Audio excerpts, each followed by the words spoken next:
Good evening, everyone, and welcome back to another Supercoach Insider podcast. My name is Swizz. It is Anzac Day. I'll start off with lest we forget. It's obviously a very important day on the Australian calendar, and hopefully everybody is doing their best to remember all the sacrifices that those people before us have had, celebrating obviously loved ones who have fought in war, been involved in war. So, a big shout out to everybody involved in that, the RSL appeal. Good mate of mine, Sonder, who's very much involved in the army. So I'll give him a personal shout out there, but to everybody out there. So start off with that. I was in there for the march today in the city, and everybody involved, does a wonderful job. So well done to that. All right, we'll jump into some Supercoach stuff. As always, check us out on all our social media platforms, in particular YouTube, Spotify. Get in touch with us via X, Supercoach Insider 100 or Swizz26 for me directly. Apologies for not being here on Wednesday night. Just we're dealing with a few things at the moment, but was always trying to plan to come on at some point and managed to work that out. So So once again, thank you, and thank you to those people who message. I usually do try to put something out if I can't, but I am here now, so hopefully that is all good. And once again, I do apologize. But quickly about me before we get into it, and you'll have tons of questions as always, which I always do appreciate. So we will go through that. Last week for me, absolute could have not been any more disastrous if I tried. And that's sometimes how it goes in the Supercoach world. It was more what I'd done from a bench point of view. So that was, I think I had Pal Pepper on the bench over Cleary. In theory, it probably makes more sense to have Pal Pepper there, but he's away form. I think he was averaging 33 off the top of my head and 82 at home. So I backed in the Sydney player and did not work out well for me at all. So that's, unfortunately the way that goes. And the other one, I think it was, my captaincy. So I ended up going to the Richmond Gold Coast game, which was awesome because obviously the Tigers did win, as much as it's meant to be in a rebuild year and everything around that. But unfortunately, I thought I'd taken the emergency off trainer so I could do my loophole and take Brayshaw's score and not paying any attention. And then I saw after the game, I'd actually mucked that up, and just a massive big slap on the wrist for me there. So I ended up taking Sinclair, which got 70. So that cost me 50 points. So those two decisions, I think, was about 110 points in between. And then I actually had Hewitt in instead of Gross. And then I ended up reversing it because I was thinking might need that extra cash for this week to get Dacos. And then, of course, we saw what Hewitt ended up doing. So about 160 points it cost me, dropped about 6,000 rankings. So 2 weeks ago, if I'd put Pal Pepper on field, I would have been inside the top 1,000. And now I've slipped back to 7,000. But we're back on the road. That's how it goes. And that's, I guess, footy, and we all go through it, and it all sucks. So, that's probably enough. Probably about that. And I know we'll have a few people joining us, but in regards to my actual team, things are a little bit better this week, though. The Anzac game was a little bit frustrating for me. So I did trade out Zach Reid, which could have not been any more frustrating because he has absolutely had an unbelievable game, probably his best game in the career. Didn't think he could do that in the wet, but I did get Dacos for him, so it's much of a muchness in a way there. So that's how that's formed. All right, we do have first person, and he's not a guest. He is the guy that runs this show. Benny Boy, how are you, mate? Traded out Zach Reid.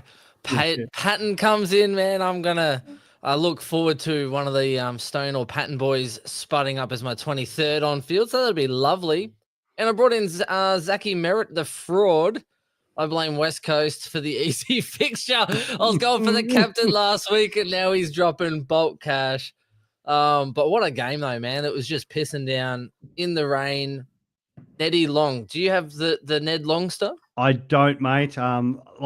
This was part of it from last week. I was actually bringing him in and then got talked out of it, which is really frustrating. A few Pie supporters were like, who the fuck let you talk out of that? And then it didn't go on, which, even today, like for moments, I was like, oh, well, it's good not owning him. And then he'd pop up and then kicks that goal and, got involved. Like, he looks good. At least his scores have been going backwards, so that's probably the only positive. But well done to you and everybody else who sort of got on him. No problems there at all. So, well done there, mate. The Zach Reid thing, as I was just saying to the listeners, really frustrating because it was a wet day game. It's like a key defender in the wet, especially a younger one. Like sometimes you see those sort of Jeremy Howe types bob up, and they'll take some intercept marks of that. But somebody in his position, and they just kept kicking it to him all day long. Even Dacos, like at one point, had people on and kicked it straight down Zach Reed's throat. I'm like, what the hell is going on in this match? So I thought at best he probably goes 60, which means he probably makes 20K, but then he's just done for next week. And I actually had him in and sort of I was talking to JP about it, and he was like, no, you can't get rid of Trainer. And I was like, yeah, but maybe I could because he's going to drop. But obviously his 2 will cycle out in a couple of weeks, and he looked fine. There were some moments there which, again, a little shaky, but yeah, just the way the ball's going to spend time in Richmond's defense. I was like, yeah, it probably makes more sense than, say, a Zach Reed if I'm going to have to hold one of them because I needed, obviously, to move one to get Dacos. So I'm still happy I've got Dacos because realistically, what did he end up scoring? 125. He could have gone anything today. Like he kicked 1-2 or 1-3 in the end, and he missed one completely. So that could have easily been a 4-goal game, and all of a sudden we're talking about Nick Dacos back-to-back 170s. So I think long-term, it's fine. It's just annoying that that's the rookie I had to trade out. Reed was unreal. Body on, intercept. He gave McStay an absolute bath. Like he played exceptionally well. So there's nothing to take away from him. Again, it was just the wet weather, but everything fell in his lap. He played exceptionally well. He just dominated, got plenty of points from the intercepts. I think he's gone up about 35K, and his break even's now about 48. So then I don't think he's going to make too much more cash. You know, he is a bit of a make a little bit more field. now. Yeah, but he's still got that 38 in his cycle though. So then he had a real big score with a 38, and now a fairly good score. The 100 so drops out next week. Yeah, correct. So but now he's got that 90 in his cycle, so I guess it Yeah. works sort of both ways too, which is it depends on what he gets the next week though. If he goes another 80, then yes, he goes to 350. If he scores poorly again, it's like good week, bad week, good week, bad week. And then you kind of stall your cash a little bit. So they are playing North Melbourne, so I watched him come out and probably. Well, they played West Coast. He got 38. Well, that's true, nobody. And this is the thing: the ball might not go down there, so he might not score at all against the Eagles. Or I think it's just going to be one of those frustrating guys where I think trainers felt a little bit safer. In a perfect world, hold the both, but it wasn't going to allow me to go Dacos, and that's why I thought maybe somebody cheaper. But at least with Nick, you know what you're going to get from Dacos. It's like the guy's one of the best, if not the best player in the competition, and it's as much as I just hate not having him because then I've got to not cheer. Well, I like not cheering for Collingwood players, but the fact that it's so hard to watch him, and he's such a great player to watch, and then you're just like praying he doesn't get near the ball, and that's near impossible. I told you I sold my soul for a VC. I had 3 poor scores in a row each week, and I'm like, you know what? I was tossing and turning, I was umming and ahhing, and I was going to sit on my hands and just kind of cop it.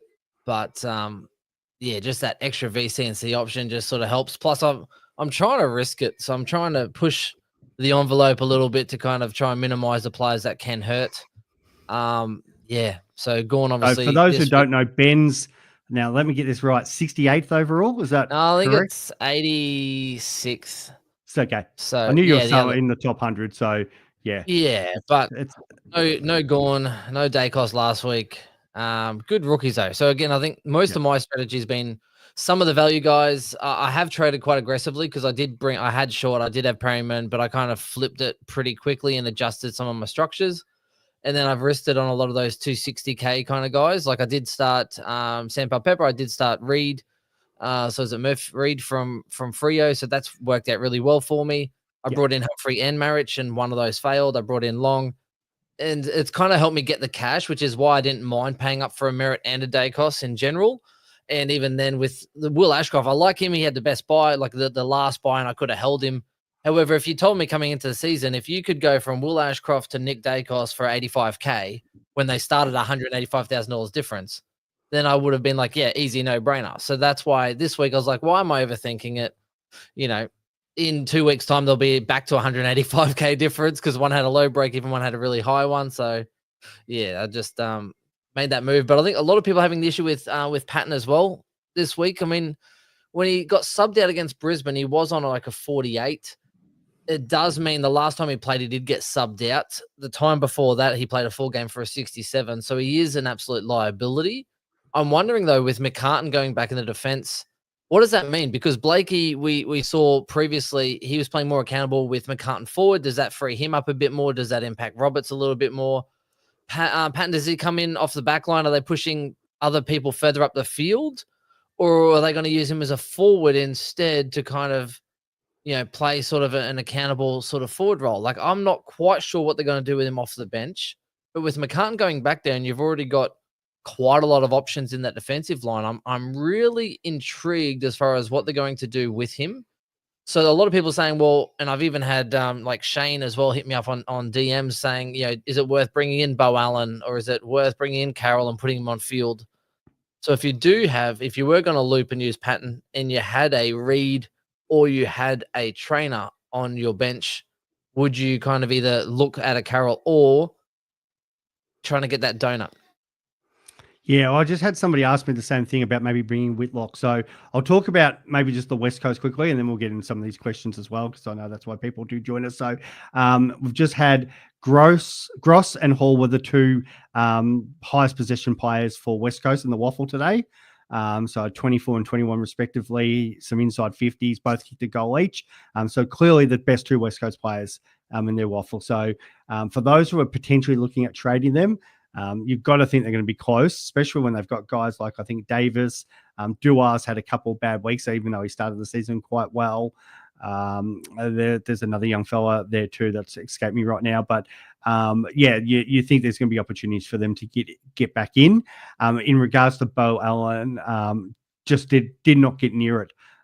So didn't have a great stat line or anything like that. So I think he could be still far away, which is frustrating for people who obviously want to see him. The only good thing is maybe at some point they'll give him opportunity down the track when we probably might need a player like that to come in. So so that's, I'd probably be steering away from him a little bit at the moment, because obviously that's he could be a few weeks away unless you've got no loophole in your team, and maybe that's the player you want to kind of go.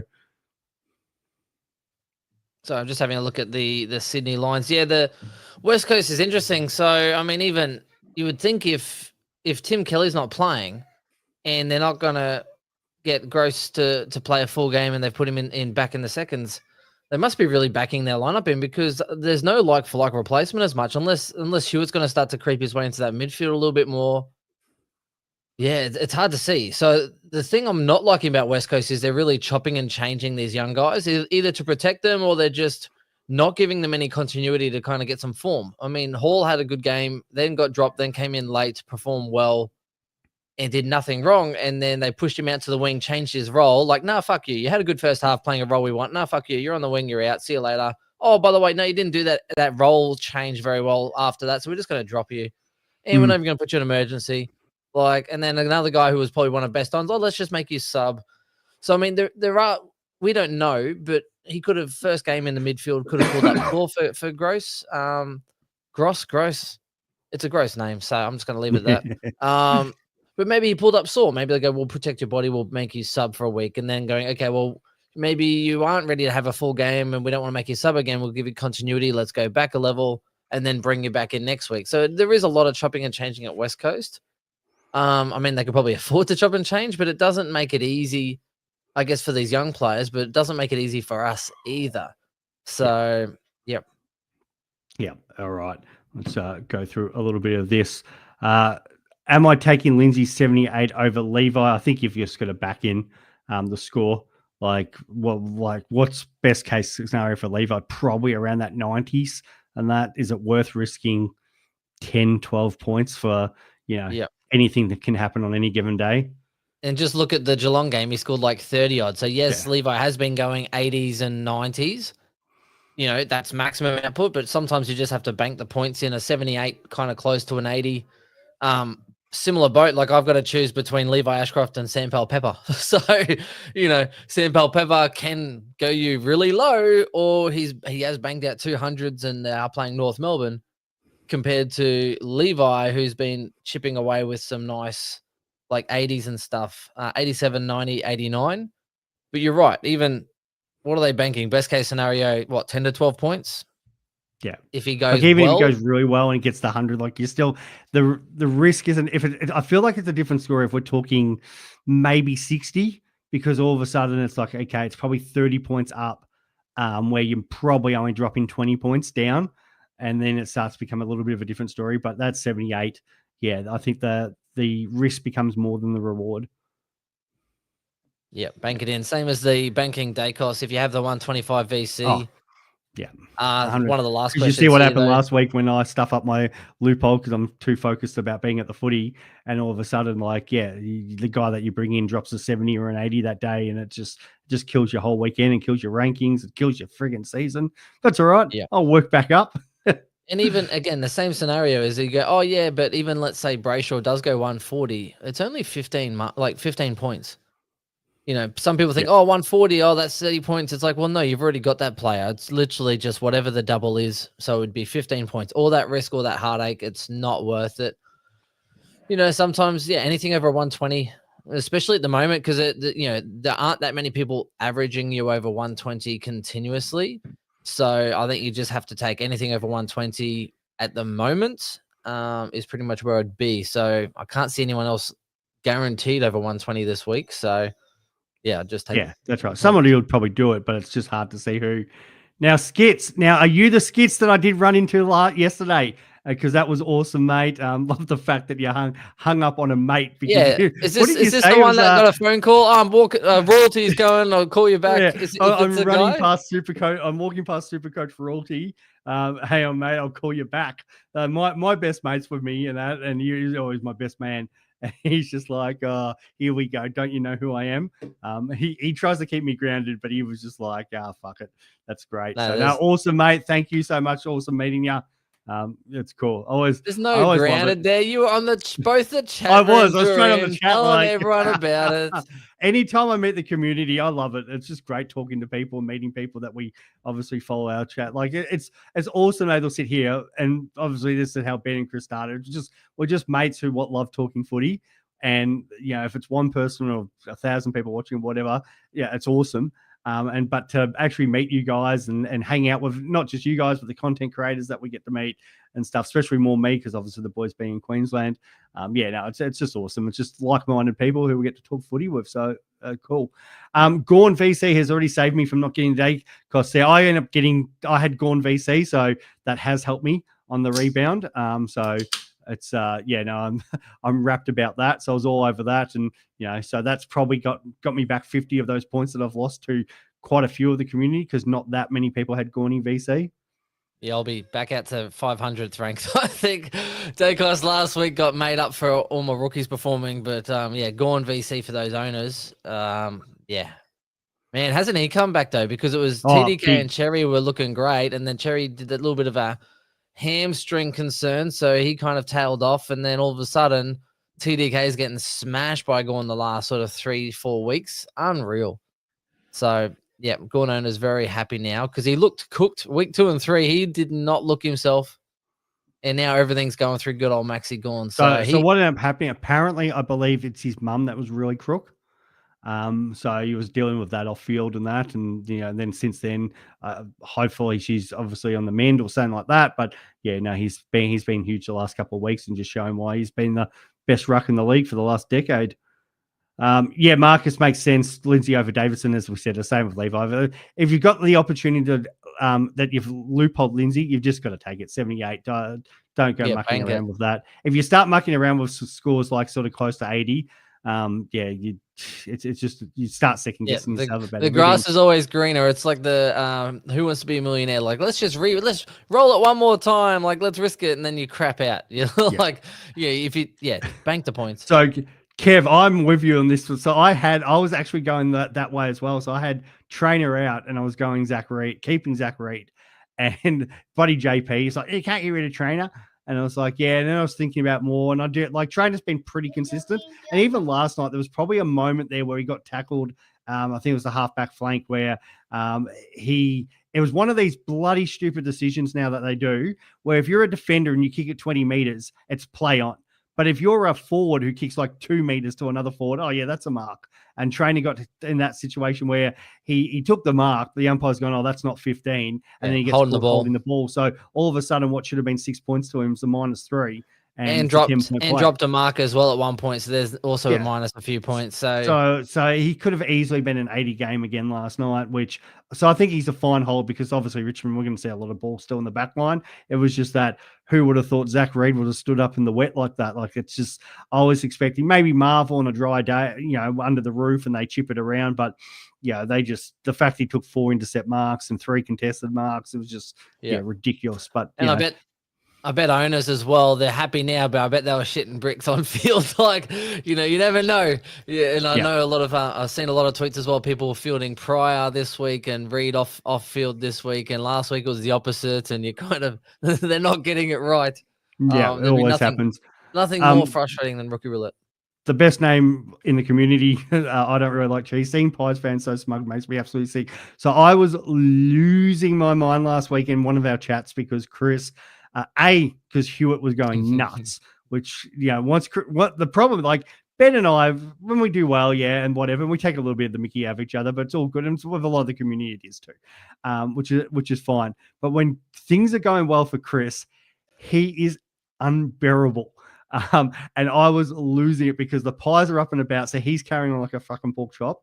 And he's also then Hewitt's going well. So he's carrying on about that as well. And it's just doing my head in. And I'm literally ignoring watching them at the moment. It's the same with my good mate Scopes, who was obviously on last week. Again, up and about. The Pies, like, credit to them. They're flying great and enjoy it. But geez, they're hard. They're hard to deal with. Imagine Chris playing poker. And if he's winning, he is all chirpy, bullying Potts. It's kind of like the mate that, he only tells you the wins he gets on the pokies. You know what I mean? You don't hear about, if they're losing, you don't hear a peep. You don't hear a single word. If things aren't going well, next minute things are going well, he's up, he's about, he's chirpy, he's giving you crap. Oh, what? You don't have Ned Long? You don't have the 100 averaging midfielder? Just absolutely hypotheticals. You're talking about the premiership winning Norm Smith medalist, Dacos? Is that the person you're referring to? That's the kind of chirpiness he gets into. So, which I really hope Hewitt stinks it this week, because I was like, it'll be nothing because he does not have Dacos. How do you support the Pies and not have Dacos? But yeah, anyway, Stephen, think I have to take Dacos? Yes. Whitfield would be a good cap. Yeah, I think Whitfield, no problems, but you've just got to take it because, anything can happen. We've seen this in games like the big lesson that I can share was 2 seasons ago. So I had Paddy Cripps, which was the obvious captain. I think he was playing the Suns, and he was on 30 after 20 minutes. And then he went off injured and got subbed. And all of a sudden, I'm like, great, my captain got 30 today. That's so cool. And it just absolutely ruins you. You hope that like fantasy sports don't ruin your weekend, but geez, they absolutely do your mind in. Yep. 2 weeks in a row. First night of footy, I watched it. Dacos went huge, and I went to bed going, I hate football. And then same thing. Gord goes big. I'm like, why? I don't even like those teams that much. I'm like, why? Why do I care? Yeah, that's right. Nels, good mate of mine, used to work with him. Thanks for jumping on. VC Sarong tonight. Don't think Adelaide will tag. Yeah, Brayshaw or Sarong. I think the midfielders just go head to head. I think that's how Adelaide play. That's how Freo will play. I'll go Brayshaw, though. I don't mind it. What? Adelaide seem to play a little faster, so they try and get it on the outside a little bit more. They try and play a bit faster. So I think especially, and if you put it into a big Anzac day or Anzac night game, I just think if they play faster on the outside, he's the kind of big game player, I think, Brayshaw. So I think he'll just keep running. So, well, I was going to flip that because if there's a medal on the line, which there will be, it's Sarong. Sarong is the medal king for that's Freo. True.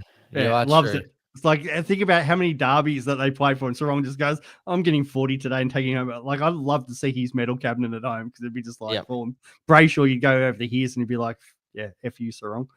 Skitzy, what whiskey will you be dabbing into this Arvo, Benny? Well, I'm on the ginger beers because I've got tomorrow off for a reason. So, Benny, are you having a drink there, mate? Good question. I was thinking about opening a sherry cask of some sort. So I'd actually opened up a couple last week. I had a mate come around, and usually I'll open bottles if a friend comes over. I've been trying to limit the openings, but I did open a Ladage 18, so that's a nice couple $100 bottle, a really nice smoke and peat, so it's that winter flavors. And then it was what was the other one? It was the Caribbean cask. Caribbean cask that I opened up as well. So trying to think of the brand, but that's pretty much what I've just gone into. But yeah, I've had a couple earlier, but yeah. Yep. Love it. All right, Cameron. Patton getting selected against all odds has hurt a few. That's probably the most messages I've had today. Like, bloody Patton, you know what's going on with Patton? I have to run Carroll or Patton on field, which is now a worry because potentially both could be sub, but I'd expect probably more likely. I don't think both defend it. Like, it's a better chance it's probably going to be a midfielder. But just the fact that the Swans do have, Blakey, Roberts, Bice, there's a chance that it could be Patton, where Carroll, I'm probably more confident him starting. And Hanley's been sub a lot lately, so they might want to give him a full game. It could even be Warner. Like, there's no one on that Sydney lineup that you could definitively, on that bench, rule out from being sub, which is also a worry. So, and if we've already seen, anyway, Patton was on like 57 at halftime and got subbed out of the game when they played the Lions. So he might not even be safe in that regard. So it'll be interesting. Yeah, exactly, for sure. So yeah, I'd go Carroll. Trade in Carroll versus Patton. Jonas. Hey, Jonas. Thanks for jumping on as always, mate. I see. This is hard because the lowest score doesn't count though. So unless you're gonna, it sounds bad, right? But if you just go, hey, even if it goes 50, hopefully he doesn't count unless you get some really poor rookies later or an injury. Then obviously you'll cop that poor score. So sometimes you just got to run it and go, well, positive thinking. He's not going to count. Is the positive thinking I'm trying to go with at the moment. I think, Jonas, it depends what you've got in regards to sort of your loophole sections, because obviously Patton's a forward defender. So if you've already got, say, a Stone in there, or there's somebody that you've got like a Nick Martin, or you're looking at Nick Martin at some point, and who's the forward defender, that's where Patton probably comes more into play, where Carroll's obviously just that straight defender. And then Carroll's obviously going to be a week-by-week proposition because Doherty's there. You've got Cowan. So yeah, as long as Carroll's playing well, he keeps his spot. If he doesn't, well, he's going to find his way out. Patton, he could find his way out too, but at least if you've got one of those forward defenders, you can sort of swing players around, which does open up options throughout your team. So I guess it depends on how you sit in regards to that. And Patton's on the bubble. He's about to just make you 30K. Both of them. So yeah. Like I'm happy to just kind of let that one ride. I'm taking Carroll because of the 99K factor, because he is obviously cheaper. So I wanted the extra money. I don't have him. I think I'm going Hewitt instead. I could go Patton. I could go Carroll, but I think I don't have Hewitt because I got rid of him. And West Coast do have a pretty soft few weeks coming up. I think they play Richmond and Melbourne, and we already saw what Murph Reed and stuff did to them and scored 100 against Melbourne and all that kind of thing. So I think it could be good, especially with these other guys out. I don't know. Would you pay up 80? Would you pay up 80 for it? Or would you bank the extra 80K basically and know what's the fact now? that Carroll... What's you at 180? 180. Yeah, so I mean, you're pretty much banking 80K, but I think Carroll won't get named next week, and that's my issue. Yeah, I get that as well. Well, I think Hewitt's fine. It's a lot to pay though. It is. The West Coast roulette gets me worried, because Minnie has shown already he doesn't care who you are. He'll drop Tim Kelly. He'll move Harley Reid to the back line. They know their shit. So they are experimenting anything. Now, you would expect the young fella in there who they really rate, that they want to give time in there. But you could have said the same thing about Harley Reid. Like, Harley Reid's going to play 23 games in the midfield and never going to leave. 2 rounds into the season, he's playing off half back. And he did kick 2 goals for his 97 as well. And look at Dua, first game. That game against the Lions, absolutely it was good dominant. And then all of a sudden his role kind of shifted. Hall got dropped after that really good game. So as much as I want to say confidently, Hewitt, they're going to back in. Like, in 2 weeks' time, Minnie's probably going to have this other idea. Let's try this and let's do that. And they should, Hawthorn on the rebound, should absolutely slaughter them under the roof. Now, we haven't seen some of these games. It's funny with these, we saw with obviously West Coast traveling up to Brisbane. It's amazing how it's hard for these teams to actually roll into these games and just thrash an opposition. You actually sometimes see the thrashings be more, it might be, 5th place playing, say, 13th or 12th or something like that, where, you had, a team that's like a really attacking one. A lot happens like St Kilda, because they're such an attacking team. And when they don't get it right defensively, and a team that can score, they just pile goals on them. So, and the Saints are a great example of a team that can get pumped on any given week, but the next week come out and win. Where it's probably the case this week, Hawthorn probably beats West Coast by probably 10 goals, but it wouldn't surprise me at the same time if they absolutely did a number coming off the rebound. Hawthorn got to send a message. Interesting. I might address this one though before I move. Tunstall is definitely someone that people have been looking at. I've been quite public in I don't like it. Played very well, but we've even seen now. So what was it? Marshall played, but then Lohman comes in, and then there's a bit of a reshuffle. So as in Zach Bailey can go back into defense, or he can push. Oh, geez, here we go. Archie. But yeah, so Lohman comes in, Zach Bailey can go push onto the wing, and then Fletcher can push back in the defensive line. You got Ainsworth and stuff going back in there as well. When you look at the bench, Tunstall, Morris, Lohman, Ashcroft. I mean, unless they're going to start Lohman as sub as a way to come back in, he's just not in the team. And if Coleman's only 1-2 away, Tunstall's again going to be the next guy out. So he played well. However, it's such a strong side to get into that I just think it's hard to see any security in there because, they need Morris. He's a marking forward, and we don't have that many forwards anyway. They need both the Ashcrofts. Lohman's the X factor, and he actually does allow, others to kind of push further up the ground, like a Bailey, like a Fletcher, like a Wilmot. So that leaves Tunstall as sub. So I don't like it. I don't like it at all. The two players we've got to watch come out, because we were looking at it going, geez, there's no rookies in the horizon at all. And as much as I'd like to see Bustlinger, the fact that he's coming for Liam Jones, I don't know if that's the long term, but it's going to be obviously. Did you see the comments though? Bevo said, we just said he was like, oh look, we're not sure if we'll see how he goes at AFL level. So pretty much like, let's see what he's got, because he's been in the system for a while. They're not sure if he's ready. And they're like, well, let's see what the kid's got. And that's literally see what the kid's got against the best full forward in the league. Yep. And we need pressure on the ball. We need pressure on the ball from the guys coming in. But let's see what he's got. And that's pretty much Jesse Hogan kicks another 9 this week. No, it's just I think he'd be fine. But again, he's playing lockdown defender. The two, obviously, one from Hawthorn is Henry Hustwaite. Now that Nash is out, so we get a couple of weeks to look at him. 195 centimeters. Hawks obviously like him and got to give him opportunities. The other one is Ollie Wiltshire from Geelong, because he is mature age.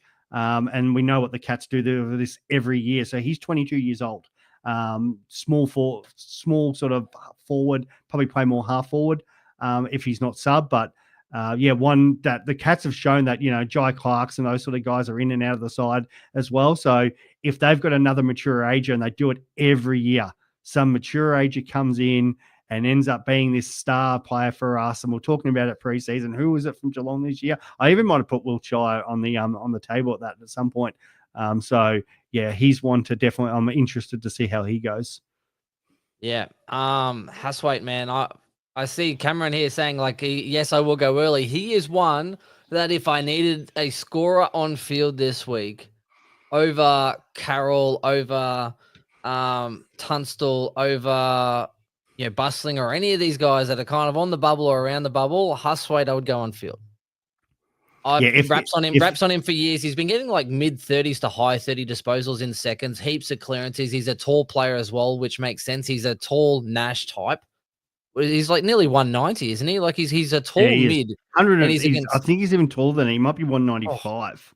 And he was he's an absolute beast. And linked as a Pendlebury type, so composed, contested, tall. Yeah. So, and composed. So as in time stops still around him, and he racks it up, and he's had his time. He's a couple of years in the system now. He had a small glimpse last year. So I think I like it, and I would love to get him early, but I'm hoping that's a nice downgrade option. And I'm hoping Nash, that's 4 weeks. So I mean, what's that? 2 price rises, and hopefully he kicks someone else out of that side to allow him. Well, he could get another injury in that time as well. So that is true. So he could kick a Ward or someone else out. I don't think he gets McKenzie out, but maybe Nash goes and plays a different role. Who knows? Yeah, of course. Yeah, if you're playing well, the teams will always try to. The good teams in particular find ways to keep you in and around that stuff. Other players like Josh Ward can always go play outside, I guess, or somebody like that, or they'll find a way, for sure. I'm trying to think where we. I might get going. I got to go do a late bath now, so before the next game. Good, mate. Thanks for coming in. Appreciate it. Wife's going to work, and the kids were just mucking around, so I thought I'll come on and say hi. I love it. Yeah. Anyway, everyone, Zach Merritt, stay off him. Yes. Oh, Yes. Oh, Benny, you'll get there, mate. oh. It's all good. Slight dip this week, mate. Don't pay 600K for people unless it's Dacos. Yes, unless it's Dacos. All right, All right, catch you Benny boy. later. We'll talk soon, All right, mate. buddy boy. Bye, mate. All right, it's Ben heads off there. Cleary is sub, I reckon. I think it might be Hanley, but yeah, it is a worry. Yeah, it wouldn't surprise me at all if it's there. Ralphie, no problems, mate. You're not alone. I would have had at least 10 messages of people message me saying that, yeah, they traded out Reed. So, yeah, that's just the way it goes. I'm sort of just trying to see where out. I think Michael there is Patton a trading option. I think we did talk about that. So, yeah, it comes down to how your team's set up. Maverick, hey, guys, and also the cash part to it too. So the way I've set it up, and I did have my team there, let's see if I can get this back up, is I was having, in case Carroll was the sub, well, it's probably a bit hard now because it's the way, but I was waiting to see how he gets named. The fact that I've left some money there, so I could potentially move him up to, I don't really want a Bustlinger, but I could have moved, I can still move Stone back. If I scroll down, I've still got Stoney in there for this reason, Stone, and then I maybe could have looked at another option, which would have probably been Huswaite, because then I just move Levi down to the bench and Huswaite comes on, but then I've got to play Huswaite on field, which is not exactly what I want to do, but there is that option for me to do that and play around with if I don't want to go Carroll Sue, because I've still got a little bit of money to play with. So that was a little bit of also the thinking of trading out Reed, because it's like, I just want that little bit of cash in case it doesn't work out, and if I kind of get any more news that Carroll or actually, a good question is the VFL this week for the Blues, because maybe one of the guys will know that in the chat, but let's actually just quickly see where they are playing, because that might change things. I bet you they're playing on the Sunday as well. Yeah, 11 o'clock. That's annoying, because I would have loved a little bit more time to sort of make a move to see how the other guys go, like Calwin and Doherty, if they play. Do you know what Nevitt's foot injury is? Traded him out for Moraes instead. Yeah, I think Nevitt's I'm a little bit more worried about this sort of Geelong rotation outside of that. I don't think he'll be out long. Just seeing if somebody messaged me about the latest there in regards to Nevitt. No, I think JP was messaging me saying I'm probably going to trade him out, but haven't had an update. So it might only be a very short one. I don't think it's anything long term, but it's just more of a case of one of the rookies has to go, and at least Moraes is playing for now, so you probably can hold him. And he is playing North. Moraes' break even is 46. So, yeah, you can. I don't think he's going to smash that, but yeah, he probably just maybe lose a little bit more of cash or whatever. But at least he's a warm body for now. But yeah, if you've got to do a trade to get in Flynn, yeah, that's fine, because I think you probably do need Flynn. He should be a decent flex option. I think the West Coast will probably give him at least a 3 or 4 week run, and as long as he's performing, then he'll get to play longer. Guess you're taking Patton score. Yeah, I think that's going to be in a situation for a lot of people this week. Who has a dead midfield bench like this? That is mine, Jonas. That is my bench. Exactly. But the good thing is, 2 of those guys, I wouldn't be surprised to back next week. 20, so 24 and a goal and 21 and a goal, their highest position getters. So, and I think Hall was their highest or second highest maybe last week. I think maybe I'm trying to think who they brought in. The other young fella. Sorry, I keep losing that West Coast name. West Coast is ins this week. So Noah Long, that's the one. So I think Noah Long actually might have just got a few more than Hall last week and given him an opportunity. But there, so he's obviously Noah Long. And Davis and a couple of those guys there, they're obviously one bad game away, or maybe 2 bad games away from being replaced by Gross and Hall. And West Coast really do like both of them, especially Gross. But yeah, so I just think they've got to let him go back, got some touch, got a bit of feel, did everything he had to, and should be back hopefully for a good run of games that, because they do have the Tigers coming up soon, where they got the D's next week. So much better than getting smashed by Hawthorn. Hey, Scott, hey, fellas, if Patton isn't a sub, is he a better choice over? Yeah, so we've talked about this. Still need to take one of those to get Reed's 90. Yeah, so that, again, it depends. Do you need the money? Because obviously the 99K versus that, both of them could be in and out. and do you have the loophole? So pattern makes more sense if you have a loophole. Otherwise, take the cash and just go Carroll. Both of them are probably going to be in and out anyway. Yep. Sorry, we'll move back here. Yeah, Hanley has been consistent sub. Good on. That's either Ben or Chris been replying there. Do I take Dacos? Yes, you do. 125. I think you've just got to go there. West Coast players, apart from Kelly, are getting 2 games with good CBAs and then bang, they're out. Yep. So that's what we were talking about before. Mini is swapping players in and out. Just like, well, you can understand kind of the situation they're in. They just want to sort of have a look at the list and try different combinations and see what they're going to do. The hard thing for them is they don't know who else might be leaving. So they've got the captain who wants out, Harley Reid potentially out. The word today is Geelong are just going to sell another farm and bring him in.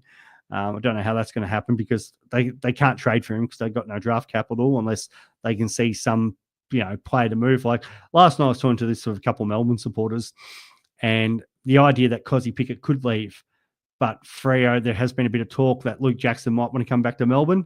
So there is a way to facilitate that trade. Also, Freo have, they've still got next year's draft pick and they could bundle some draft picks away and stuff like that. But they're probably not going to be, might not be good enough. But you could see Freo maybe moving another player on there. They're usually happy to do that to facilitate it.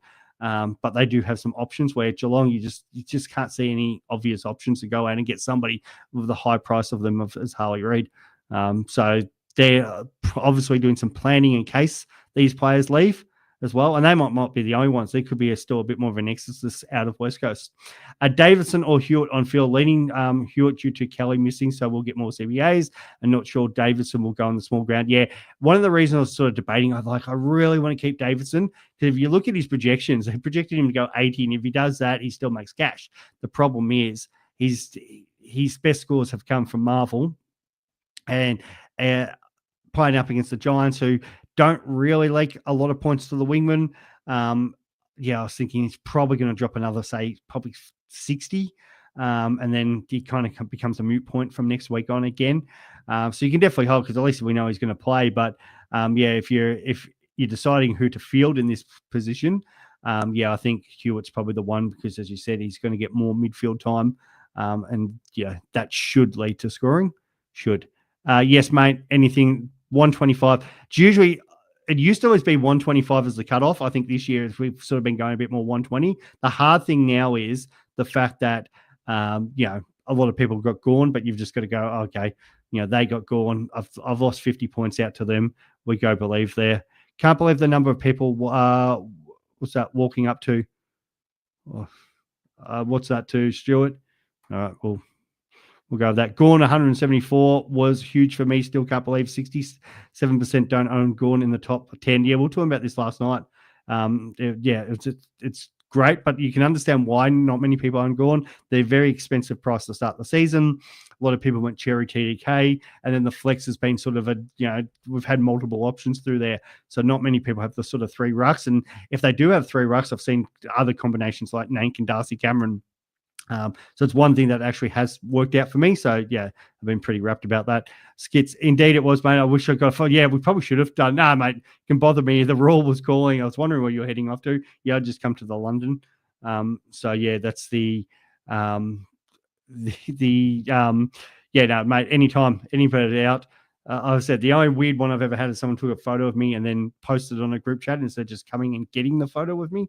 And I'm like, I don't care. Like, it's weird if people wanting to come up and get photos with me. I probably want to get them with you and just sit there and say, hey, I met this person rather than you guys actually meeting me, but whatever. Stuart, can't believe the number of people walking up to Coles expecting it was open. People becoming ignorant of Anzac Day. I know the shops were closed until 1 p.m. when I was a kid. Maybe it's because people have moved into Australia. I know this is not obviously a super coach or footy question, but just on a general thing. Maybe it's because obviously we've had a lot of migrants into Australia recently. People just don't, they're just naive. So like for me, I knew there was a couple of cafes open. I could go get a couple of bottles of water and whatever, because I was working this morning, transporting people in and out to the footy, which was good. But yeah, and I like it. Like I'd have no issue with Anzac Day. Major supermarkets and everything like that should just be closed all day. Like, I wonder if you could I'm trying to like do a situation where, like, it's mainly just RSLs and things like that are open, which obviously would give them more funding that would support obviously our return services leagues and people coming back from war and all that sort of stuff. So yeah, I'm sure there's probably better ways that they could do it, but most of the things from Anzac Day's done really good. Pattern back in me kills me, mate. So many people in your situation, there's literally nothing we can do. The timing of these is awful. I knew humble Swizz before he made the big jump, mate. I think I was less humble back growing up than what I probably am now. And that I try not to be too over the top these days, but yeah, I just do it to suit my mates more than anything. What's happening to Zorks if he drops another stinker? This is a great question, Surf Coast. So if he can't score against St Kilda, there's real concerns. Does he score? Who does he score against? Because we know the Saints usually do give up points to defenders. Probably the big thing is, but their draw does really open up. So Gold Coast, which he usually goes massive, like him and his battle with Touk Miller and the rest of the Suns players, he should get up for that. And then they've got North Melbourne. So I think it's a hold, but the problem there is, he's going to obviously drop a lot of cash. He's probably could get down to like 500s. And if you don't have him, great, you're going to pick up Zorko really cheap. If you do, well, again, the value doesn't matter if you don't trade them out. It's just annoying that we've paid premium price for him compared to what other people were. But, you just got to hope that at some point there he rebounds. We know he put up the 130s to start the season. Players do this, they go on runs. Like no player in the history of Supercoach has come out and just gone 100 after 100. Like Sam Flanders did it last year. He was, won the ton run. And what did he go? Maybe 17 weeks or something like that. But very rarely do players just pump up hundreds. Like even Nick Dacos, we've obviously seen him drop the low score. Gary Ablett Jr. in his time, he dropped scores under 100. It does go in waves. I'm sure Zorks, after last week's performance against the Pies, he'll be a proud man, want to rebound. The issues obviously he had off field with Fagan and just a bit of the frustration that came out. I'm sure they've worked through that and he'll try to put in a good performance. And if he doesn't, I think it only becomes really bad if the scores, like if he gets an injury or we get even if we get a stinker, it'd be why. It'd only be okay, Kitty Coleman's come back and he's taking his time or something like that, but he's still got the role. Brisbane are going to win more games than they're not. And he's still sort of good enough to get around that 100 mark. And at this point now that he's probably by next week, 100's fine for his sort of price. And a lot of those defenders are doing that. It's only really Whitfield that's really flying from a defensive point of view. But most of the other good defenders are going, between 100 and 110. I'd back Zorko enough in there. So I did have a think about this week. I looked at the break even, geez, but the draw for him is really good for how he normally plays. So I'll back him in until something disastrous happens. Maybe it's be a bit more aggressive and move him, but I still think it's the play to sort of keep him. Moraes or Hall to Carroll this week? Well, you've probably got to go Hall just because Moraes is playing, but it depends if you want the kind of warm body. I think Hall will get back in. The break even's fine. He was maybe best of field or second best of field for them today. Break even of -9, and they do have Melbourne and Richmond coming up. So you'd expect, especially maybe against Tigers, even if it's not next week against Melbourne, and I think he's a big chance of getting next week, but even if it's not there, against the young Tiger Cubs, I can see Hall and Gross at least playing there. And then that, as was it Jonas before that said they usually get 2 or 3 games. So that might start their little period of games there. And then they do have another little run not long after that where I think they get North and I think Richmond.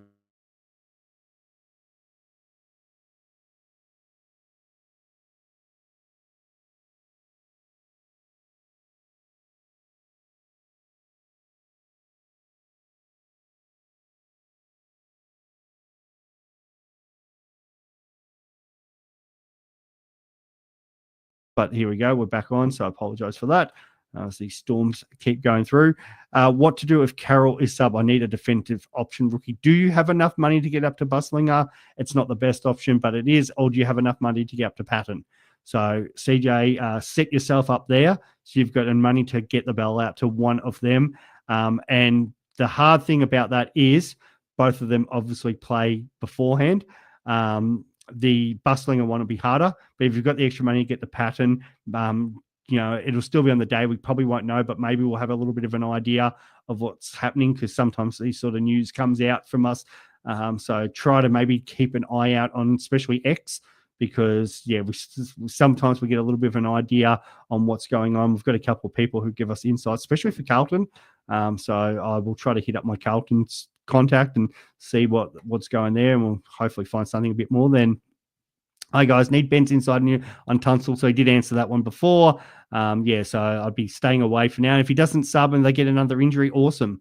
They're probably you don't want to hope an injury, but they get an early injury, he comes on, and then he's got a little bit more security come the further of the next week. But I wouldn't be trading him in yet. Like, he's still got another week before we need to go there. It was a good first game from Tunstall, but we're sort of where are we at here for him? 88, but he's not on the bubble yet, so I wouldn't be going early on him. I try to avoid going early on any rookies because it gets us in trouble so much. Kev, the upside is I had Trainer on field. If I held Reed, I would have had Pryor.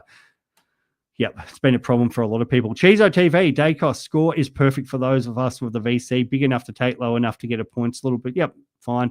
And that's what you're hoping for now. Like, people who don't have him and they're banking on sort of Sarong or Brayshaw or whatever, if they put up like a flat sort of 110, at least you're ahead of the game there. HTC, far out, boys. I'm consistently getting rookie roulette wrong. Pryor over Reed tonight, mate. As I said, you are not alone. And vice versa. Should I take 78 Lindsay? Yes, take. Just put in the bank. Rookie roulette, as I said, killed me last week with the whole friggin' SPP over Cleary kind of situation. TR projected for 24.50. Good, mate. Traded in Dacos, Carroll, and Brock, so I can loop Reed because Patton got named. Yeah, Sandy Brock actually is apparently fairly decent in the VFL again.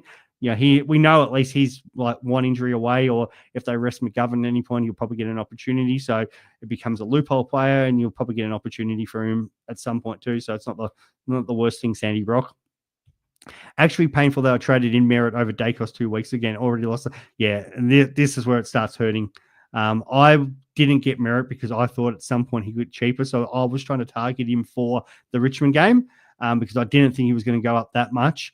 And he definitely, I wanted to avoid him because I knew he had the Swans game coming up, and Jordan will be all over him. That's why I avoided him initially. I didn't think it was going to be so bad, say, this week. I also did put on the cards the West Coast game. I thought there was a chance that he might not need to potentially do so much, and I'll try to get him through to Anzac Day, which kind of became the part for the first half, and then he needed to get in the midfield, and he obviously got going in the second half of that game. The good side is you do have a vice captain this week because he is playing North Melbourne on the Thursday night, so he's the obvious VC.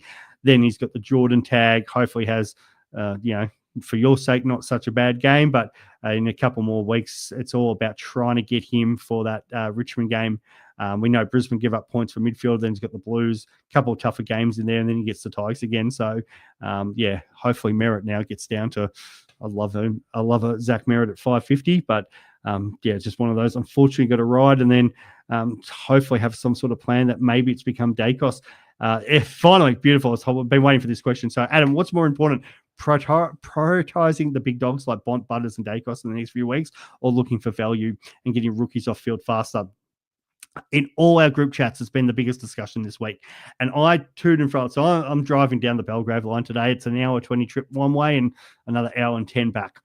And the whole time I was just in my head, like, because I'm driving along and doing everything I have to, but at the same time, you've got plenty of time to think. And I'm like, okay, so Dacos is, paying top price for him, but he is that vice captain option where I was looking at going, I could potentially go Amon this week, who's doing very well as a Hawks backman.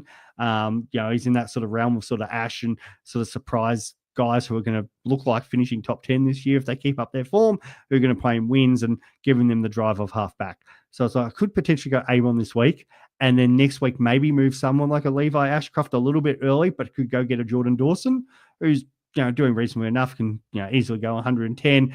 Don't have the high ceilings because obviously I've talked enough about his disposal, which frustrates me. But at the same time, I think he could be enough value next week with a lot of Adelaide Oval games coming up. So I could get those two guys. It gets a rookie off field, and I've got a couple of premiums on. The flip side to that is the best premiums are the best vice captain and captain options, and we've already seen that Butters has come back and looked like an absolute superstar. Where I was talking about in pre-season, I think he can be the number one midfielder this year as long as he stays fit from a Supercoach averaging perspective. And then you've got like Bont's an absolute gun, and he's going to get up to 700k. The problem is if you go there and prioritize there, who are you going to bring in instead? So you now have to start looking at you guys like maybe a Tom Stewart, who we know he can put up premium numbers, but there is risk involved. But there is a couple guys in that sort of frame where I'm looking at going, well, if I have to go down that route, is it the worst decision at all? And we're also seeing sort of pseudo premium standing up. So guys like Marriage, Flynn should go reasonably well for us for the next few weeks. We've seen like the mid-pricer and Caleb Daniel, who looks like he's going to become potentially a keeper. So there are some mid-prices there. I know we've obviously been burnt by some, especially in the Perrymans and SDKs and Frasers and stuff like that. But guys who, because of their role in Flynn and Marriage's case, or say Tom Stewart, who has done it for such a long time, there are some players who do present value to us.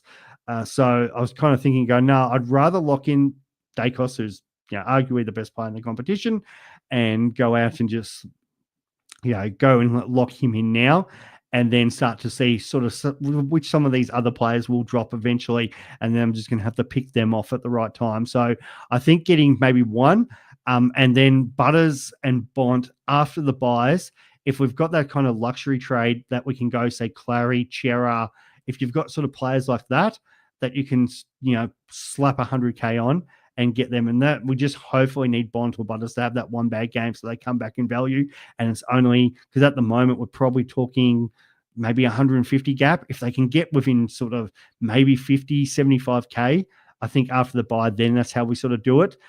So for now, I'm trying to avoid your Bonts and your Butters as much as Butters this week, to pay the 50k on top of him to get Dacos playing North Melbourne could go, but there's surely got to be a bad game in there somewhere. Like it would be, something that we've never seen before since sort of Gary Ablett Jr. was the year he got like 140, where if these guys just continued to go on and on. So that's a little bit of the thought process in regards to that. Go get one of the guys, which was Dacos. But you already see sort of people being burnt with sort of merits and stuff like that. So, try not to pay up too much for these guys. But I think as long as you've got one, either if you might already have somebody at the moment, like you've got your Cherry, your Gorn, and actually you probably need two. So you got like one of those ruck types and then one of those midfield types who you can use as a vice captain or a captain.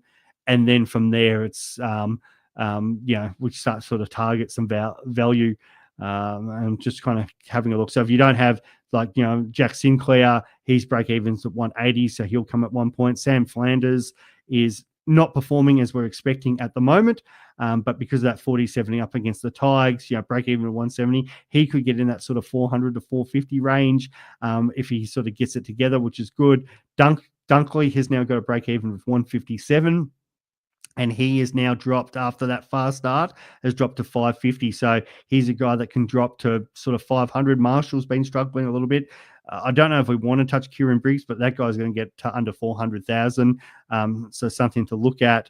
And there was, and Jordan Dawson's the one I need to talk about because his break even is 137. We know he's done a 173 against Freo before, but that was at the Adelaide Oval. But you kind of look at his fixture coming up. So after tonight, they play the Blues and they've got the showdown at Adelaide, the tough game at the G against the Pies. And then they do have West Coast, Richmond coming up around that bye period, Melbourne as well. So there's a couple of games there that you kind of don't mind him. He does have West Coast twice on the run home. So for a guy who should get around that 500 mark, I think that's kind of obtainable instead of going out. And what's sort of the difference between sort of like Butters? He's not going to churn out a 135 average. Like I could see him 120. I think I said that the preseason. I think the top guy this year is 125 from the midfield. So Butters probably come down to a 120. If Dawson's going 110, well, I'm happy to pay 150k less to get a guy who's 10 points less, as long as I've already got one of those sort of captain options too. So there are some guys there. And I think somebody else also talked to me about Heaney, which I'll just quickly get him up because he is one of interest. Actually, there's a couple of Swans that are of interest here. So Heaney is now down to a 102 break even, but just, he's actually traveling all right. Like he hasn't put up the massive scores yet, but he is sort of tracking that sort of Petrarca field where he's sort of been going, 90s, but he has cracked like the 118 as well. Their draw starts to open up soon. So they've got to get through the Gold Coast and the Giants, and then they've got Essendon, Carlton, Melbourne, Richmond, and then North Melbourne after their bye period. So they do have some juicy games. So if he gets around that 500 mark, he's one to watch. Chatty Warner from the forward line, he's just re-signed the contract. I actually think, I was expecting him to perform better being out of contract, but I think, once Gordon comes back in and they get their team more around, and now that he's sort of settled knowing what he's doing, he could definitely be one. So he's now at 460 with still a high break even of 120. So not that he couldn't obtain that this week against the Suns, but again, they've got the tough game coming up soon against the Giants, and that same draw opens up. So a Chad Warner in that sort of low 400s range as your F6. They're definitely players to be watching out. So I think there's going to be some there that we can target. We just hopefully there's a couple more rookies that come along to give us a bit of cash. But if you've got, say, a Pal Pepper, for example, is a great example. He's currently 325 of a break even of -14, and he's about to play North Melbourne. Now, anything can go wrong on any given day, but if he was to score another ton, we're looking at 50K. All of a sudden here, he's getting up to 400K.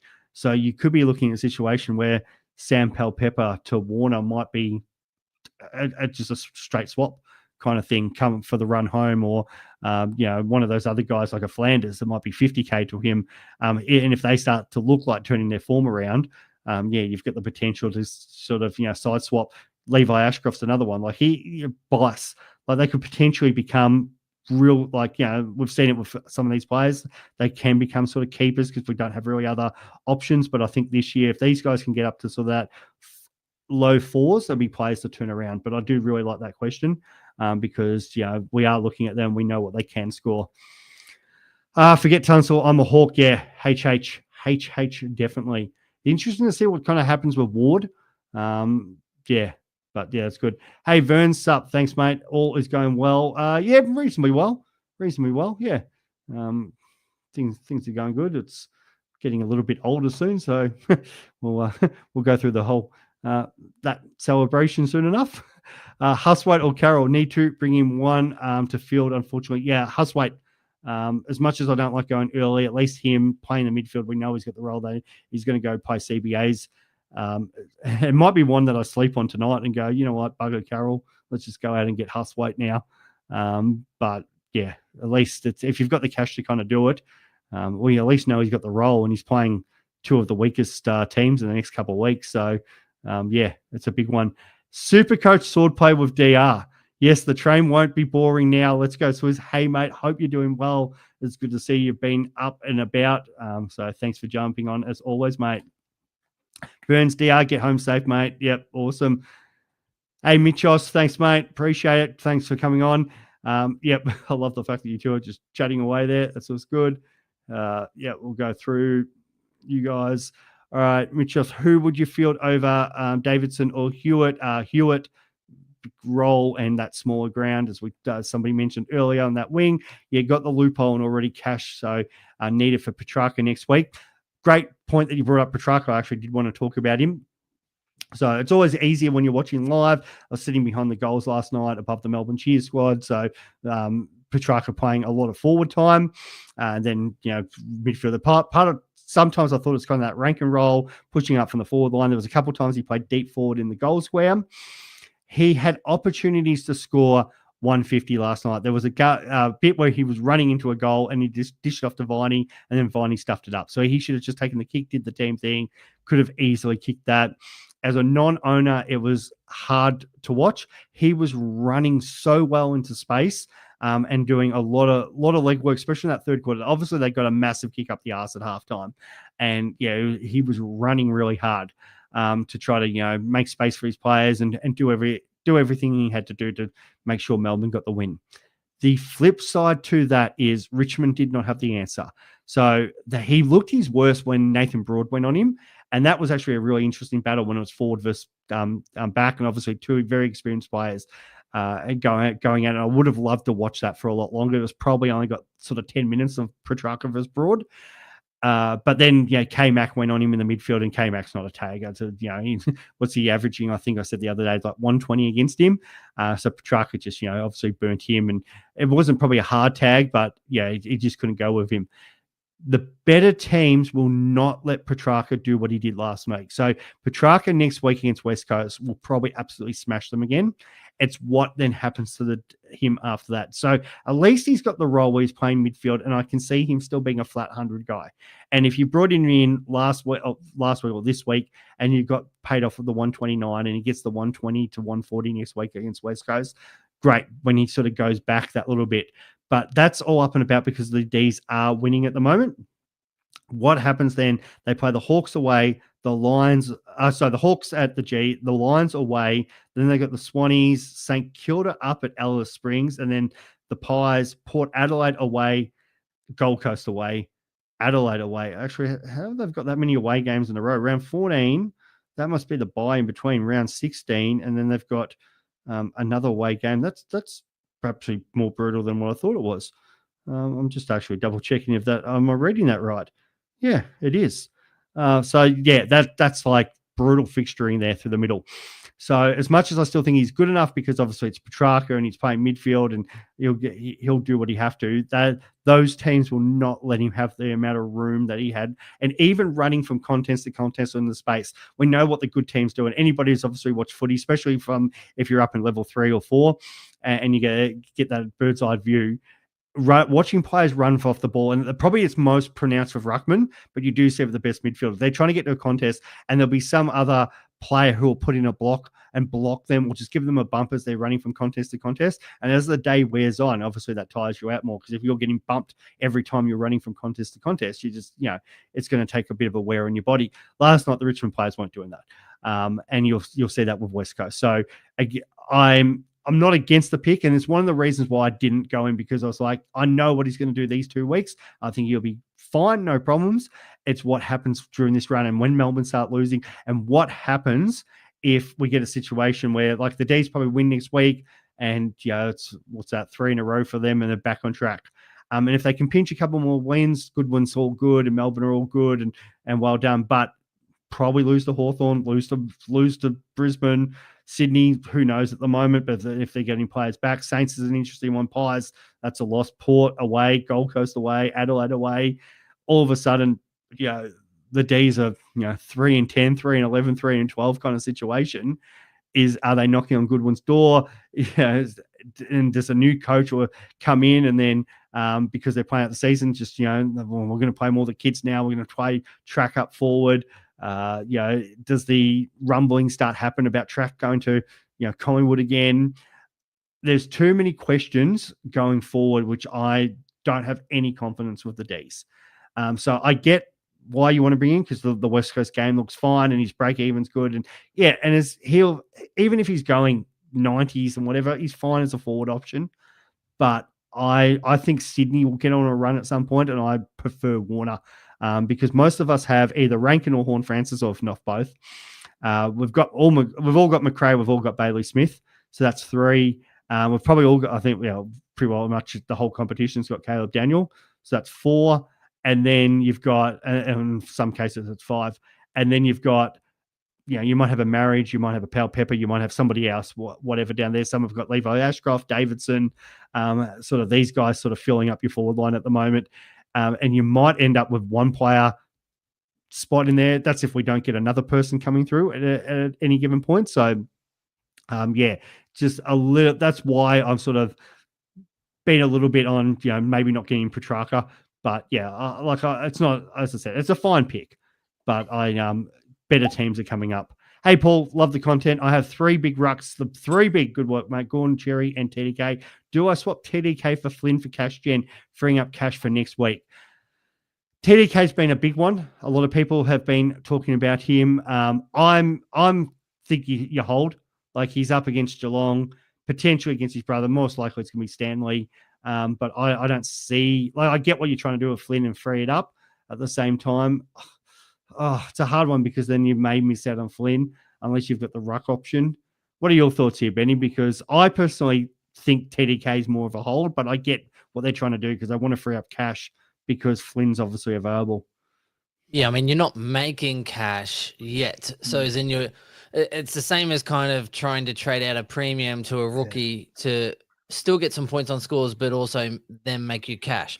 Now, the issue you have is that because you have gone 3 rucks, you kind of narrowed yourself in, which is always going to happen if you do have 3 in that line and you can't use your flex as much, because if someone pops along, like even Marshall's going to be 400k, maybe it limits you from getting them.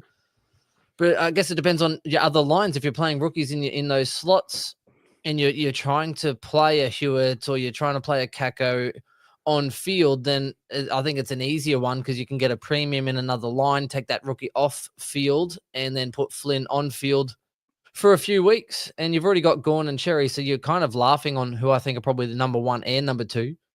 So yeah, I mean it's a weird scenario, but I think, if there's not many other options that look like they're going to make cash this week. So I'm okay with it if it gets you a premium in another line. I don't think I'd sit on the cash for a week though. Yeah, I think that's a good call, Benny. Yeah, that's good. Yeah, I like it, mate. We got Narkle as expected and Draper sub. So JP, if you're turning in, Draper's the one you're trading, mate. We were just talking about that before. Thanks, Corey. Appreciate it as always, mate. Ed, hey, what do you think of, between Will Ashcroft and SPP? I guess you're obviously thinking about which one to field.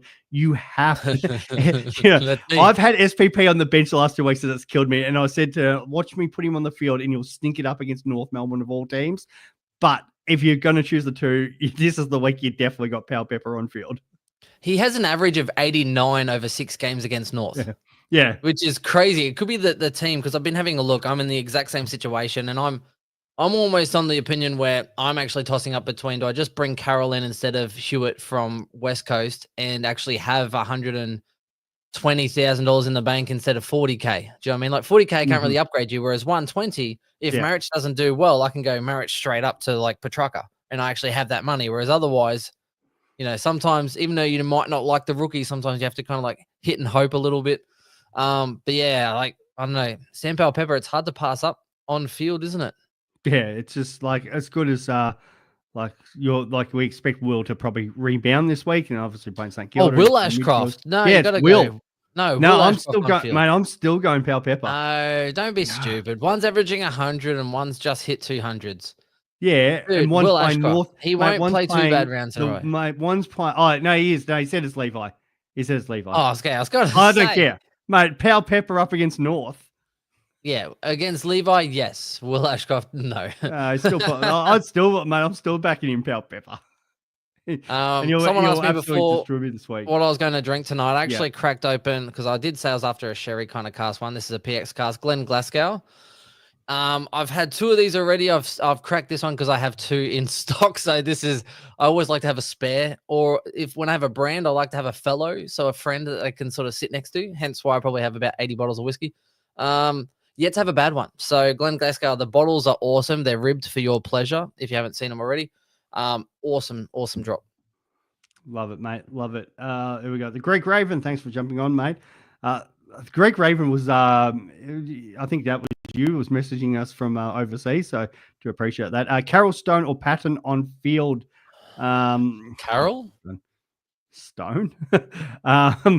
Stone's been going well though, like dream team. You know what? It was only getting the ball. Some of the just a couple of the turnovers. Like he's as you said, his dream team's fine. It's just converting that to Supercoach. It's a little bit how the way the Giants play. So they've got the $1 million men, and then they've got the cheap guys. And it's there. You got the guys like the Stones and whatever. If you can take an intercept mark, get the ball, whatever. But then their job is that bang, you put that ball in the Whitfield, Ashes, Callahan, Green, those players' hands. Your player role is not to take it on. So if they're playing their role, and this is a couple times, unfortunately, Stone's been called out where he's just sort of missed kicks and whatever. But the hope is you'll get it right at some point, because if you're feeding off to Whitfield all day, you should be scoring well. And I've yet to ever see, until last week, someone go 15 touches, have 14 kicks out of those 15. So 14 kicks, 1 handball, 7 marks for 40 Supercoach. Like, brutal. You just don't see it. 14 kicks. You don't. That's why I was like that. When I was seeing that, I'm going, oh my God, Stone, your man. He's going to, and I think, did he give away he must have given away a 50 or One. one. He Yeah. gave away a free against. I don't know if it was 50, but Stone Walled is what we should call him Yeah. because Supercoach Because that champion should have been data. 70 last week. So yeah, it's frustrating because he definitely should have been. So yeah, I liked him over the other two. Dudley back. That's cool for you guys. Good mate. Thanks, good win. That was a 200 game last. 100. So frustrating being like Praise the Lord. only good thing is a Richmond supporter was like, oh well, we only lost by 20 points and blah blah blah blah. But that unlike you'd see like your day costs and that in the situation, they would just let them play out. But Gorney, you can understand why they've got the trip to Perth. Let's ice him up now and whatever. And they had the game in the bag. Geez, they would have not wanted Richmond to kick that one more goal in. There was about 2 minutes to go. I was like, God, if they get one more here, I think they would have been racing going out if it got back to 2 goals the difference, but it didn't happen. So, it's all good. Brunswick, thank you as always. Appreciate it, mate. Benny, anytime you want to send me some money too, it's all good. I do. I need to actually. I've got it sitting there. I've got to work out the actual cuts. Sitting in your interest account, mate. No, it's all good, mate. I don't need it right now. It's all good. Save it there. Christmas bonus. Michael, thoughts on mate? Goldie was good. I was just having this discussion with an Essendon player before a supporter who I got on, and I was like, yeah, now he was fine, and his potential, because they've got no other ruck, so you expect him to continue to be the ruck and do well unless he needs a rest. But it's not completely out of the question as like the flex option in Supercoach. If he put out another sort of 100-ish next week and he was playing, the only problem is we've got Flynn in there. But if I see the world where if Goldie comes out and scores well next week and in 2 weeks' time, for whatever reason, Pitchnet does finally play, dedicate to Goldie, make some cash leading into the bye period. Not the end of the world, but you've said no as a pick, but as an opposition matchup for especially for daily fantasy stars, mate, it does make it hard. And if you're probably going to choose, maybe in that sort of orange. The hard thing is, obviously he's going to get tired and run out games and stuff. He's the assistant coach, the ruck coach out there playing a bit like Stanley at the moment. But we know Goldie's been a superstar for so long, and he's really their only option. Or the young fellow, I think Visitini. So he actually got a knock last week in the VFL, but yeah, I think he's playing still or might have played today.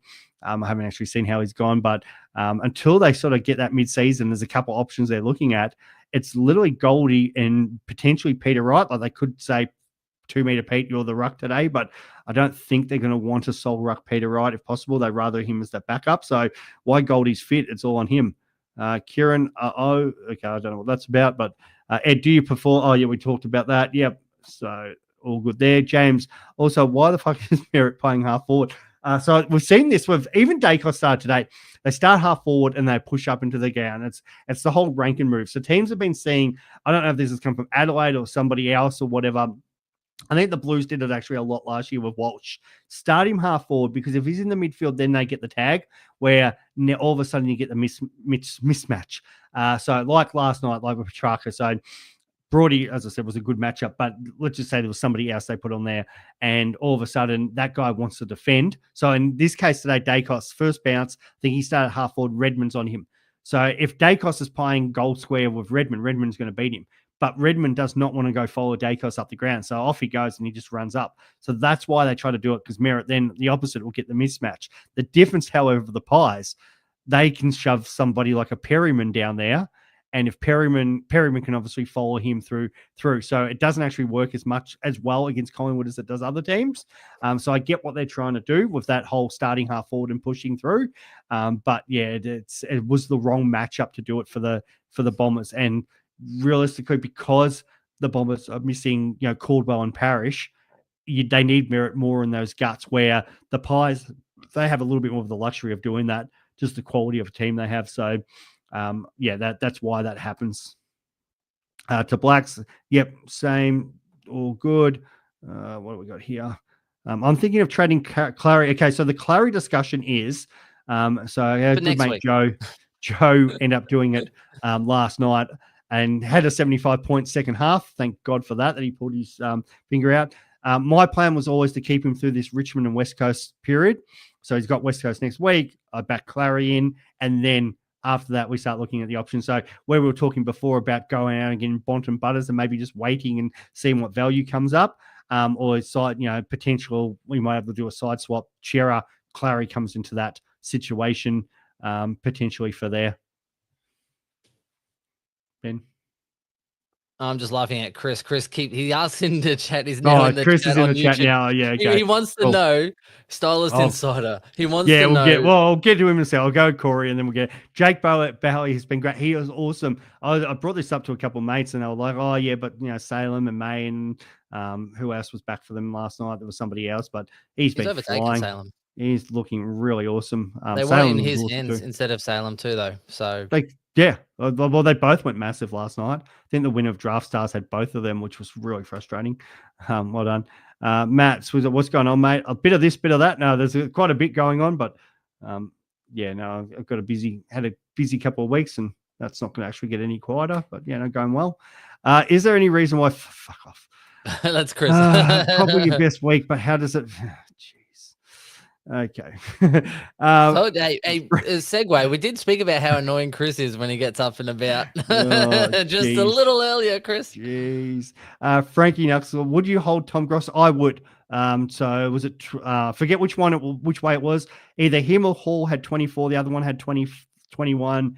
I think that one had 5, the other one had 3 inside 50s, and they both kicked a goal today. They were the leading possession getters for the West Coast and the Waffle. So you've got to go on the fact that they're probably the best 2 for them today, and it's only going to take one or two of those players to muck up where they're going to get an opportunity at some point. So I would hold. Track scores well forward anyway. It's more for Melbourne. As I said earlier, mate, Melbourne's fixture coming up is like huge. And you like track plus 21 in wins last 5. So I think you just missed this when I was talking about this, Ben. But Melbourne's fixture. So they got West Coast coming up, which obviously, that's massive for them. But after that, they play Hawthorn, Brisbane away, Sydney, St Kilda up at Alice, Collingwood in the King's birthday clash, Port Adelaide away, Gold Coast away, Adelaide away. They've got 3 away games with a bye in between. That's a lot of cooking on the road for track. Yeah. So good luck with that, Chris. Hope it works out there for you, mate. Wagner to play mid tonight. Why would Wagner play mid tonight, mate? Am I seeing something that, or you seeing something that? Because I would think the Freo team would be pretty chockers with Young back, because they got Young, Sarong, Brayshaw. Yeah, I don't think Wagner's playing mid tonight, mate. Field Davidson or marriage. The hope there is Hawthorn. Hawthorn should have about 40 shots on goal, and hopefully they kick 20 goals, 20. Nothing to add there, Ben. Or just bomb it long. No, or just bomb it long. Either way. He actually freed himself up a little bit more last week because obviously McGovern's back, so you then can actually pop in and take a mark. And Hawthorn don't actually have the best tall forward line. So, it's like Chol. So, there is opportunities for intercept marks there. The how Hawthorn are going to kill them is obviously the small forwards, and then obviously the pressure coming from the midfield and the wings. Michael, Petrarca or Dawson next week, as they might send similar. Yeah, so I'm big on Dawson's fixture coming up. That's what's been put on the agenda. My good mate Grimo's been big to on him as well. We've been sort of focusing on. So they're not necessarily the easiest games or whatever, but they do have quite a few. Adelaide Oval, and I did say they do have Richmond and West Coast coming up twice in like a 10-week period or something. So there are games there where he can obviously go massive. Why is the Freo game so, mate? Yes, it is due to Anzac Day. So you got to remember they're 2 hours behind us. So it's 6:10 there. So they will obviously want the evening game in Perth. And then, it just happens to be 8:10 for us. Where normally when these situations would happen, it would be like if they're playing, say, 6:10 here, it's actually 4 o'clock there, and they clearly wanted the night match set up. So that's the situation there. Would you field? Yeah, we've had this before. It's Hewitt for me over Davidson because of the midfield time that he's going to get, and I don't think the wingers have been scoring that well against GWS this week. If you check the group chat, mate, one time, you might have actually seen that. I actually did put it on there. Thanks, mate. Hey, James. Nice of him to show up on a was it a Friday night? Oh, that's right. That's right. Yeah. Aren't you doing a family movie night tonight, Chris? No, we Actually, yeah, can't do you're right Friday there. nights. We got family movie night. What movie is it tonight? Of course, I have both subs in my Draft Stars team. You can edit that, mate. Go through and edit, and choose guys at similar value. So unless you're doing the week, that's your weekly or your daily one, and then it's a bit of a problem. So nobody cares about the overall points, The mate. the next one there was Chris Triner. He wants to know what total points I'm on to see if he's Yeah, chasing me down. That's why, yeah, and I've yeah. avoided Wooden him spoon. twice. Yeah, wooden spoon data. Have a mid half forward, making the running halfback flanks accountable. Yeah, that's right, and that's why the when say you got well, the hard thing is with a lot of these teams because they don't sort of continue the tag the halfback flanks. But like the interview I was listening to Zachy Merritt recently, he's a real big study of the game. He'll make a good coach when he's done, and it was just the whole. I mean, it's nothing that we don't know, like how footy's played now. It's all off that halfback attack. We see that forward handball from there, or the penetrating kicks. And teams will tag midfielders, but they just don't put any time into the half. But there's not that many good small forward taggers going around. Like Steely Green did a pretty good job on Zorko a few weeks ago, but yeah, a lot of the time you see these halfback flanks just run around and do whatever they want, and yeah, no problems. Which at some point, I just saw one of the comments. Yeah, you'd think that might happen. I'm not going to ask Bri that, Chris. Groovy's Groovy's 2K. I'm fielding 20. Yeah. I put it up there for you, Chris. This week, I'm fielding 22 this week as Nevitt has not been named and can't trade or swap anyone to cover. I VC Dacos. Yep. Do I take it? Yes, you do. Or take the punt with Whitfield to kind of, no, you take that, mate. And so the only good thing with your 22, so you just don't have your flex covering, but at least you've still got 22. It doesn't matter about not having the 23rd. It's like having your flex get a 0, really. So, yeah, so bad. It could be worse. Stephen McKenzie, Luke Trainer score with Patton and Miss Reed score. At least it's not that big. What was it? 24 points in the end? Like, And so big. at least That's Reed's not, making 35K. So just bank the points there. yeah. The next I'm one like the that we rest of us. do want to speak about, because there is 14 minutes before bounce, is Flynn a must-have. So I don't know Yeah. about must-have, but there's not many rookies making cash. And I had a look, 42,000 people have brought him in, which means you kind of don't want to be the guy that's not bringing in Flynn in case if he has one more big game, he's making an absolute mozza. And even if he has 2 semi-good games, he's making 100K over 2 weeks. So I think you get on. The same thing, I just had a look, 52,000 are actually on Carroll as an in, so I might have to change my tact instead of going a Hewitt and bank that cash. I think because if he plays 2 games, Carroll could easily make 100K as well. So I think safety in numbers sometimes is what you need to think of. I'd probably go Davidson over Marich. Although the break even's probably better for Davidson, but I think Marich is more stable, and I think Davidson's made 200K nearly. So just bank that cash and move it on. Yeah, Davidson went out for me this week because of that. Like you look at kind of what he could project, he could potentially keep making money, but the fixtures aren't so good. So I sort of was thinking, yeah, you can probably cash him out now. I think Marriage still with the role he's playing, I'd rather back him in. Benny, you've seen something you talked about something. So I'm going to pair this one here because Corey is saying that's what Longmuir said on the coverage tonight. Okay. So that's very weird as they want some speed in there and they've got the need for speed. Interesting. That's a bit fun. So maybe he's the 4th midfielder tonight. Get on Draft Stars. I'm actually just looking at that. We'll wind this up soon. But as always, because a lot of it is just Chris just being an absolute... Okay, Stephen, I can't bank the 66 points because Patton has been named. Hopefully Patton goes large if he sub. Yep, that's what like the perfect world. If Patton's not subbing, he gets 40. Like, cool, missed 26 points. Like, it's not the end of the world. I was almost upset not being able to loot train and then Reed. Yeah, okay, cool.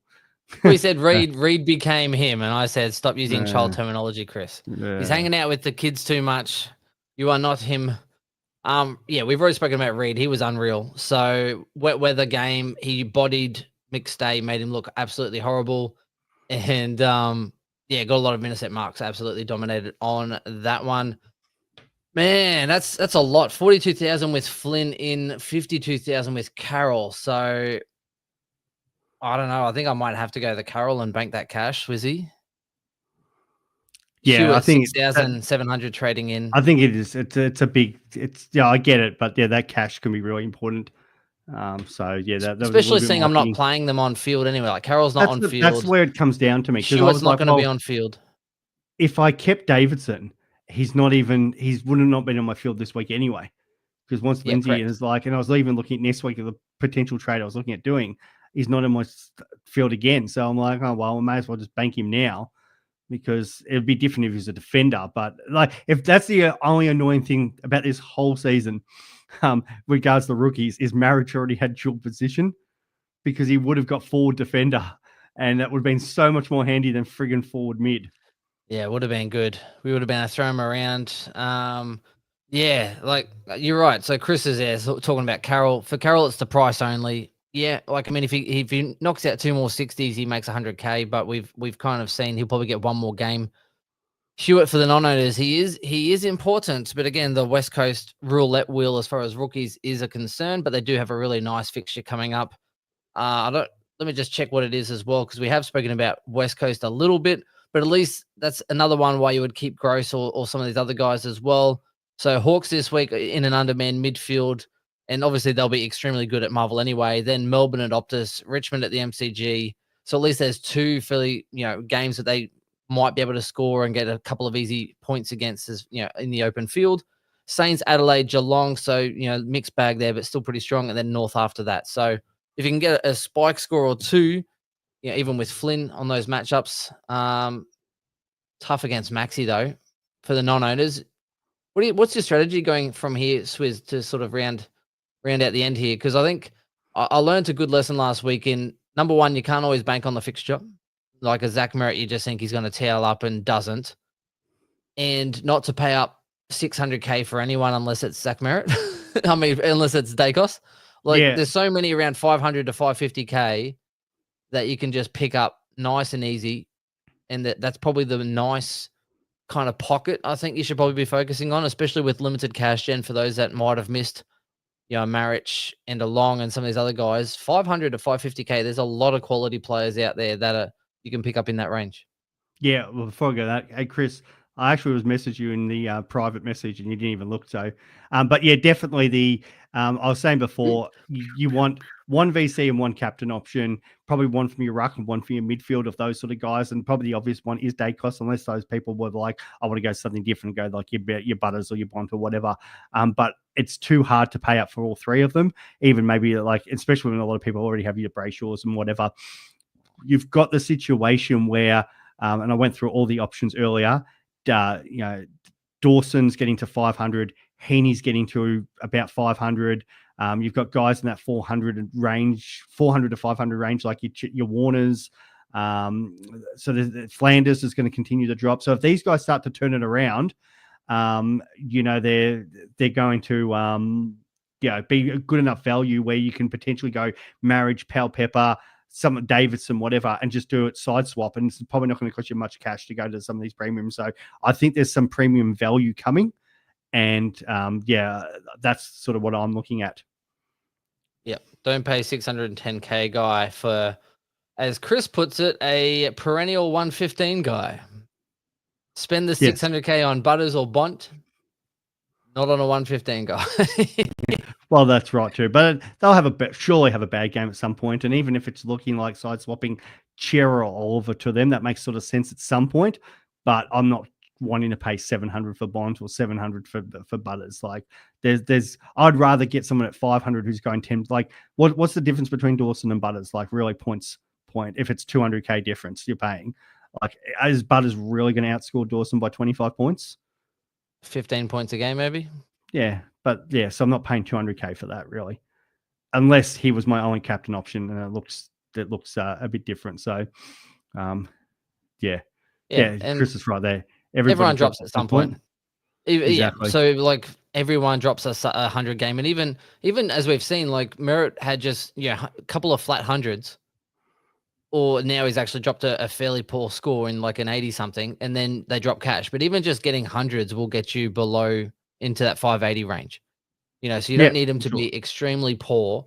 And even then, we've seen with some of these 500 guys, like even if track goes 100, 110, he's still just going to be sitting around 520, 530. So there's so much value, especially in defense and forward line. You don't need to pay 600 for a Sinclair. Zorko, we've seen a couple of poor scores. He's dropping down to low fives. So, I mean, you just got to pretty much pick the time.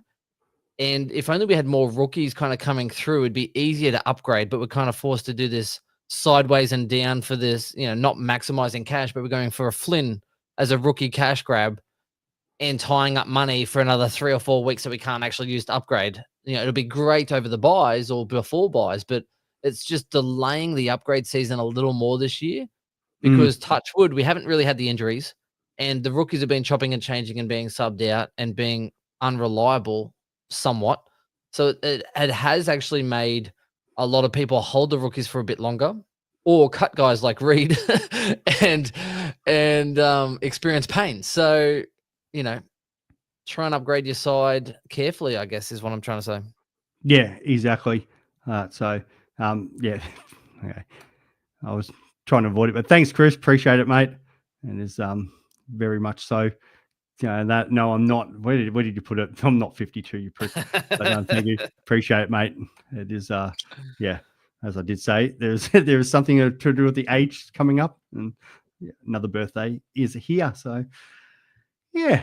There you go. There's a sign language happy birthday for you, Swizzy. I do appreciate it, mate. Happy birthday to you. Yeah, no, I think so, mate. I agree. Don't go early unless you don't want to go Carroll and you want to go Huswaite this week. I can at least see that being all right, but definitely don't go early on Buswinger. Don't definitely. I might even go Huswaite. Huswaite, I don't mind. I can get it. I get it because of the draw. But only if you're playing him on. If that's the difference of playing him on field, yeah, it's a completely different story. Yeah, if he's off field, then there's no point. Yeah, because you can because otherwise you go Huswaite now, you have to wait in a couple of weeks' time. You want to go, I want like Sampel Pepper down to someone and free up cash to upgrade, and there's no one because you've already used that guy. Yeah, so 100%. Yeah. All right, we'll wrap it up there because the footy is about to start, Benny. Thanks for jumping on, mate. Appreciate it. And thank you to everybody who's come on the group chat. Happy Anzac Day, I guess, if you can say Happy Anzac Day. But as I said earlier, obviously it's an important day for our country and reflecting on everything that we've gone through and all the people that have served and given their life for us. So thank you and respect to all those people. What Swizz said ×2. And come on Monday night, we're going to have the trifecta because Chris is up and about and he will want to get up and stream. So I'm sure he won't deny it on that one. Monday night, live stream, Swizz, or just wanted to record I'm thinking it's probably going to be a live stream. Yeah, I like live stream. We'll pick and choose. We'll see how we go. But yeah, come on Monday night. Chris will be there or we will give him shit for 30 minutes straight. Love it. All right. Thank you, community. We'll talk soon. Bye.